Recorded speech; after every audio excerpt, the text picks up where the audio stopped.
major problem with the exercise. Okay. Now, first of all, we want to understand why are we doing this exercise. Most people, in my assumption, are doing it for their rear delts, which is like this, which is here. Okay.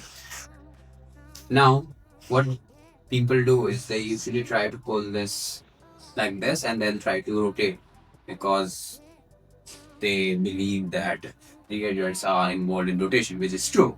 It's not false. But here's the problem.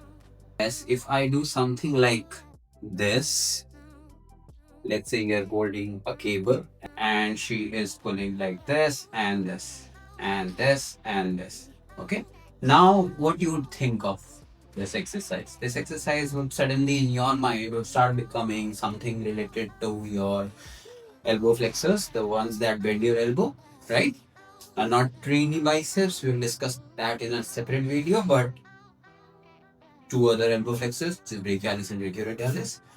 The other thing is, the other problem is I want to do an external rotation, so something that comes like this, right? I want to do something like comes like this, which means I want a resistance that is trying to pull me in this, so I can do this, or something that pulls me in this, so I can do this.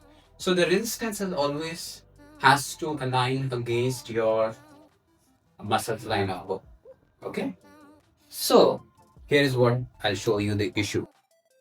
So when you look at this movement, right, you will notice that this cable is trying to put more demands on your elbow flexors as compared to your shoulder joint.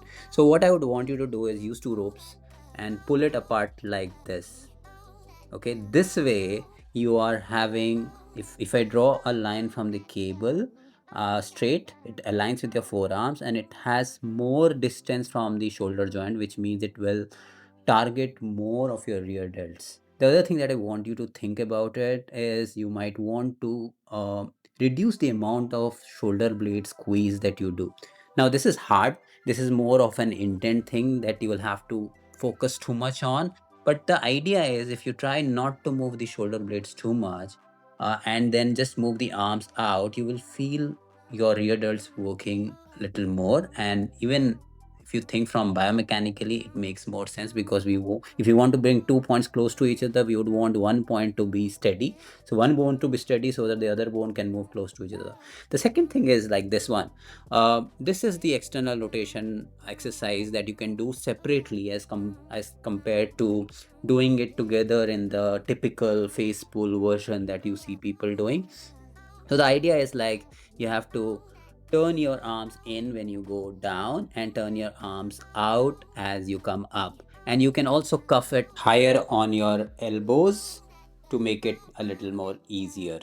Hope that helps. Follow and subscribe for more.